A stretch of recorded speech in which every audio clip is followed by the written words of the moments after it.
What is going on, guys? Doomwake here, and welcome back to another episode of Watching the Meta, a weekly series where we take a look at the metagame and see what the hell is going on.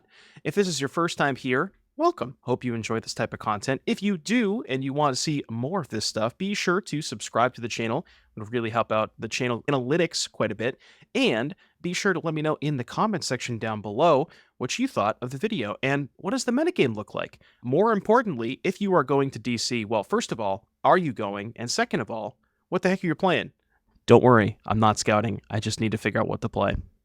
Anyways, with all of that said, as previously mentioned, this is the last episode before the regional championship in Washington, D.C., which I myself will be participating in. And I am very, very interested in taking a look at this metagame data because, to be completely honest with you, I don't know what I'm playing. I need some help. Tell me what to play in the comment section. So let's take a look and get started with the Friday challenge. We'll take a look at this little pie chart here. We have 6 copies of Azorius Control. That was the most played deck in the top 32. 4 Jund Sacrifice. Then we have 2 Lotus Field combo. A lot of 2-ofs. 2 Boros Prowess, 2 Enigmatic, 2 Greasefang, and then a smattering of 1-ofs. Nothing too fancy in the 1-ofs. A couple of Rakdos Prowess, couple of Rakdos Transmogrify, and the event was won by Lotus Field combo. So Lotus Field is, as we'll see over the course of this video, not putting up a ton of numbers, but it did take down at least one and maybe a second challenge, little foreshadowing. As far as what this means for the metagame, I guess a slight uptick in Jund Sacrifice, which is a little surprising because as we see the numbers on Azorius Control increase, it is a little strange to see Jund Sacrifice numbers increase because that matchup is historically very bad for Jund Sacrifice. The blue-white deck has a whole bunch of sweepers. They have main deck lockdowns. They don't really care about the ward cost on Ygra because they just have so many sweepers. So I'm a little surprised to see a slight uptick in Jund Sac, but other than that, kind of just business as usual. Nothing too fancy going on here. So let us take a look at the second challenge on Friday. So we'll see a recurring theme here. Now, not quite in first place, but in second place, Azorius Control with 5 copies. We have Rakdos Prowess taking down that top spot with 6 total copies. And then past that, we have 3 Izzet Phoenix, a slight resurgence there. 3 5-color Enigmatic. And then if you look at the 2-ofs here, we have 2 Jund Sacrifice, and 3 Rakdos Transmogrify as well. I should mention that. And then, again, some 1-ofs, nothing too crazy here. So you see a slight uptick in Rakdos Prowess. So we went from 2 to 6, which is a pretty big jump. Azorius Control staying relatively the same. This event was won by Boros Control, the more traditional main deck High Noons, bunch of Planeswalkers, Caretakers, Talents, Fable of the Mirror Breakers, and really just a bunch of sweepers and a bunch of Fountain Ports too. So really a dedicated control deck, not playing a lot of creatures. As far as what we learn about the metagame shifts a little bit here, it's mostly the same. I mean, the Azorius Control is basically the same. 1 additional Izzet Phoenix from the previous, 2 less Jund Sacrifice, and then a whole bunch more Rakdos Prowess. From challenge to challenge, it's odd because it doesn't seem like the metagame is adjusting to the challenge, because if there's a whole bunch of Azorius, then why is there this much Rakdos Prowess in the second challenge? But I digress. What I do want to highlight here is the deck list in 31st place. This is a deck that I've labeled Rakdos Twin, and you might ask yourself, why are you calling it a twin deck? Well, that is because there is a new combo from the new set Duskmourn. It involves Unstoppable Slasher, which is, as you see here, a 3-mana 2/3. Whenever it deals combat damage to a player, they lose half their life rounded up. And Bloodletter of Aclazotz, which is a 2/4 flyer that says if an opponent would lose life during your turn, they lose twice that much life. Now, I want you to do me a favor in the comments section. Let me know, or this is a math equation. Now, I know math is a tough subject for a lot of people, but what is half times 2? I repeat, what is half doubled? I'll wait. So that really is the combo that we're trying to assemble here. We have some more traditional Rakdos mid-range stuff like Fable of the Mirror Breaker, Fatal Push, Thoughtseize. I do want to highlight a couple of copies of Demonic Council here, which is 2 mana, search your library for a demon, reveal it, put it into your hand, and shuffle. And if you have Delirium, you search for anything. But the Bloodletter of Aclazotz happens to be a demon, so you can search for at least one half of the combo, and then if you get Delirium, which this deck has a reasonable spread of types, probably could do it in some fashion, you can search for the other half of the combo. So that is cool. Mana base, nothing too crazy. There is Rush of Dread here, which is another way to combo with Bloodletter of Aclazotz, where it says target opponent loses half their life rounded up when you pay the spree of 2.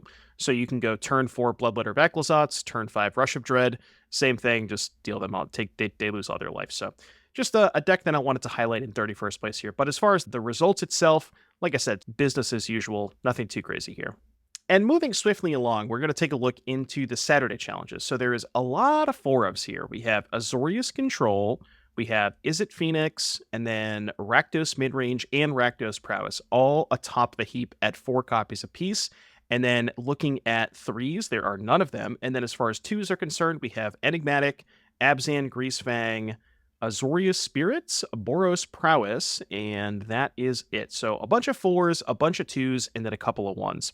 As far as the 4s are concerned, it's kind of the decks we would expect here. Azorius Control, Izzet Phoenix, Rakdos Midrange, Rakdos Prowess.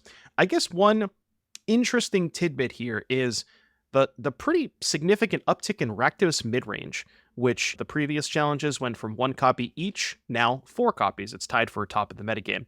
Traditionally, I've been struggling with pure Rakdos midrange over the past couple of weeks, especially with the uptick in 5-color Enigmatic. That matchup is extremely difficult for the midrange deck because you can't really interact with a lot of their permanents on the battlefield. You're a red-black deck. Red-black can't kill enchantments. Well, I should say can't because they did print a card in the new set, but at 3 mana, it's kind of a lot.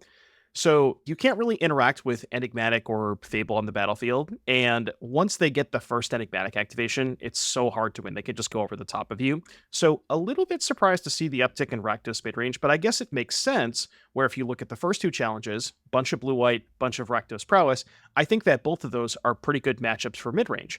So if you can dodge the Enigmatic decks, I don't feel like the midrange deck is too bad. But like I said, 4 Izzet Phoenix, 4 Rakdos Prowess, this is pretty standard stuff. As far as the 2-ofs, nothing too crazy here. And then just for posterity's sake, the event was won by Rakdos Prowess. So let's dip into Sunday. Let's see what people are playing on Sunday. So the first challenge on Sunday, a whole bunch of 3-ofs, but 8 copies. Yes, you heard it right. 8 copies of Rakdos Prowess. And then we have some 3-ofs here. We have 3 copies of Azorius Control, 3 copies of Boros Prowess, 3 Lotus Field Combo, bit of an uptick there, and then 2 Rakdos Transmogrified, 2 Lumra Yorion decks, and then a whole bunch of 1-ofs. So as far as Rakdos Prowess is concerned, a huge uptick. We saw 2 in the first, 6 in the second, 4 in the third, and now doubled that to 8. So pretty significant uptick in Rakdos Prowess. It is, I think, the single most played deck on Magic Online. I guess maybe not the most surprising, but compared to previous challenges that we just looked at, maybe a little bit more. So, Rakdos Prowess, 8 copies, you would safely assume that it probably won the tournament. Well, you would be wrong. The tournament was actually won by Mono Black Splinter Twin. So, we saw a version of this deck previously being Bloodletter of Aclazotz and Unstoppable Slasher. But this mono black version has actually just decided to cut the red cards, which is a little surprising. So it still has the same combo with Bloodletter of Aclazotz and Unstoppable Slasher, but it's also playing this new enchantment and this new room called Unholy Annex and Ritual Chamber. This card is kind of cool because the first half, the 3-mana half, is 3 mana. At the beginning of your end step, you draw a card. If you have a demon, you gain 2 life, and your opponent loses 2 life. And if you don't have a demon, you lose 2 life, excuse me. Now, Bloodletter of Aclazotz is a demon. We talked about that with the Demonic Council in the previous version. But what is also a demon is Archfiend of the Dross, and historically just been a very good card out of the Rakdos midrange decks to help combat Phoenix, because 6 toughness, very good. So that lineup is pretty good against Phoenix. And then the other cool thing about the Unholy Annex specifically is, funny enough, it works with Mutavault. So Mutavault, yes, it's every creature type, including a demon, which means that, say you go turn 3 Annex, you can go turn 4, play your 4th land, play a 2nd Annex, end step, you would activate the Mutavault, and then in your end phase, you get 2 triggers, but they lose 4 and you gain 4 because you have that Mutavault. Really cool addition here.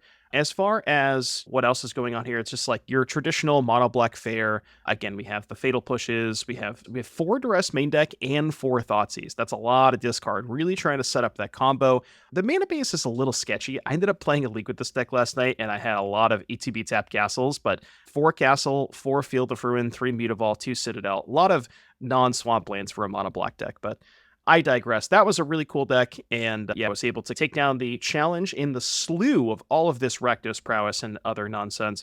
But as far as what we can gather from this particular data, ton of Rakdos prowess. Past that, again, business as usual, right? 3 Azorius, 3 Boros prowess, which is a deck that has been, I guess there was 2, 1, and 2 as far as the first 3 challenges. This is the deck with Leyline of Resonance, the one that copies all of your spells when you target a creature, which notably if the Rakdos prowess decks are not playing Leyline, I'm confused as to why they haven't adopted that technology yet. And then, like I said, a little bit more Lotus Field combo than previous ones, a couple of Gen Sacrifice, but I mean, there's really not a ton of information to gather here. I guess the 2 Yorion Loomers maybe. But let's see if we can take a look at the next Sunday challenge and see if that can give us any indications. So the next Sunday challenge, we have 5 copies of Rakdos Prowess coming in at number 1. We have 4 copies of Azorius Control, and then as far as 3-ofs are concerned, we have 3 Lotus Field Combo, 3 Rakdos Mid, 3 Rakdos Transmogrify, a couple of 2-ofs here. We have Jun's Sacrifice at 2 copies, Boggles at 2 copies. That's one we have. It's a name that we had not heard yet. 2 Azorius Spirits, another name we haven't heard yet. 2 5-color Enigmatic, and then some 1-ofs. As far as the event was won by Rakdos Prowess, shocker, 5 copies. As far as what we can gather from this particular data set, there is some interesting things to highlight. So first and foremost, a couple of Boggles, which we haven't really seen that much over the past, there was a couple of smattering of 1-ofs, but 2 here. I don't actually know how the Boggles versus Rakdos Prowess matchup goes. I would have to imagine it's maybe slightly favored for Boggles, but the other thing I wanted to highlight is 2 Azorius Spirits, which, as we see an uptick in blue-white control, I think it makes sense for Spirits to go up a little bit because that matchup is very good for Spirits. The one deck that I want to highlight, longtime viewers of the channel know that I have just a completely unhealthy obsession with the card Hardened Scales, and oh boy, this is definitely a Hardened Scales deck. There's some new cards in this set that kind of buff Boggles, right? We have Optimistic Scavenger, which is a 1-mana 1/1. Whenever you play an enchantment, you get a counter on something. And then the other new card here is the auras themselves, right? Sheltered by Ghost, 2 mana, remove a creature, Shard Mage's Rescue, or 2 mana, remove anything, rather, excuse me. Shard Mage's Rescue, aura that protects. So what this individual has chosen to do is they've chosen to pair the Boggle stuff with creatures that grant counters. So Optimistic Scavenger and Generous Visitor, they give you this sort of rule of 8. Now you have 8 copies of the same card. Whenever you play an enchantment, you get a counter on something. Scales doubles those counters. Calyx also gives you a way to, whenever you play an enchantment, you get a counter on a creature, so it doubles up with Scales. A lot of cool stuff going on here. And then also 4 Valgavoth's Lair, which is an enchantment land, triggers your Calyx, and the Scavenger, the Eerie triggers. But yeah, it's ETB's tap, but it is an enchantment for those particular effects. So really cool deck here from Selesnya in 28th place that I wanted to highlight here. All right, the last challenge that we are going to take a look at here is the challenge on Sunday. We're going to breeze through this one real quick. So first place, shocker, Rakdos Prowess, 6 copies. We have 4 copies of... Okay, this is the other thing that I wanted to highlight here. So 6 copies of Rakdos Prowess, but take a look at the second place deck. 4 copies of the Mono Black Splinter Twin deck. I believe they're all the same 75 of the challenge that won, and people do this a lot. They go to Goldfish, they search for the most recent challenge, copy paste, play to the new ones. You have to take this information with a grain of salt because that's just what people do on Magic Online. So that's why this set of data is you have to try to compartmentalize it a little bit. But I thought that was pretty funny. The tournament itself was won by, this is a deck that we need to highlight here, Mardu Reanimator. This deck is too sweet. We got to talk about this one. So I've been playing a lot of Reanimator decks. I've been trying a lot of stuff with Rite of the Moth, which is the new reanimation spell. It's like the new Unbury Your Rights from the set. And I've tried Esper. I've tried Abzan. The one color combo I didn't try was Mardu. And honestly, Surprised that I didn't try Mardu because you get to play Fable the Mirror Breaker, which is a good discard outlet for your creatures. You get to play Fear of Missing Out, which not only is a good discard outlet for your large creatures, can you imagine getting a second attack with Valkavoth or Atraxa? Or even Titan of Industry for that matter. So it makes a lot of sense there. Blood Tithe Harvester gives you a good discard outlet, but also a good plan B when combined with Fable the Mirror Breaker. And then Thoughtseize, Fatal Push, just kind of stuff you would expect. There are 8 total large creatures, 4 Valkavoth, 2 Atraxa, 2 Titan. I kind of like that. I have really liked Valkavoth in the limited testing that I've had with it. And then additional reanimation in the form of Valkavoth's Faithful, which is 1 mana, 1/1 you can pay for to sack it to return a creature. So really sweet deck list. I'm probably going to have to get my hands on this one at some point, so expect a video with this in the near future. But really, really sweet deck list from Screenwriter NY. Big shout out to them. And they won the challenge, so that was pretty cool. The last tournament that we have before, well, we have 2 tournaments. The last one on Magic Online is the Sunday Super Qualifier. Now, this particular tournament is telling a little bit of a different story. Well, I guess not really, but 7 copies of Rakdos Prowess, 5 copies of Azorius Control. Well, we got 3 copies of Izzet Phoenix, and then some 2-ofs here. We have 2 Lotus Field Combo, 2 Rakdos Tree. Interesting to see Rakdos Tree as a 2-of, 2 Abzan Greasefang, and then a smattering of 1-of. So still, again, as we've gone through these challenges, there's still just every single challenge, like, not dominated, but there are just an obscene amount of copies of this Rakdos Prowess deck in every top X of the challenge. The Super Qualifier was won by Blue-White Control, and I will mention 1st, 2nd, and 3rd place, all Azorius Control, so keep that in mind. And then the last thing that I want to do is kind of breeze through this Brazil RC real quick here. We did have a regional championship this past weekend, took place in Brazil, and then this was actually 6 copies of Azorius Control, so a little bit of a different change of pace than what we've seen. No longer Rakdos Prowess on top. And still in 2nd place with 4 copies, alongside Izzet Phoenix at 4 copies. And then we have some 3-ofs here, 3 Abzan Greasefang, 3 Jund Sacrifice, then a couple of 2s and some 1s. So Azorius Control, number 1 most played deck there, and then the Rakdos Prowess deck still in 2nd. So that tournament was, again, won by Blue-White Control. It's interesting because if you take the challenges and you say, okay, the Super Qualifier and the Brazilian RC, I want to put more stock into that. Both of those events were won by Azorius Control. You got to keep that in mind. Now, what does all of this data mean? We have percentages and numbers and all that fun stuff. I know you guys like numbers. As far as the overall metagame is concerned, it's neck and neck. We have 42 copies of Rakdos Prowess coming in at 16.4% of the metagame, 36 copies of Azorius Control coming in at 14.1%. And then past that, you have 22 Izzet Phoenix, 8.6%.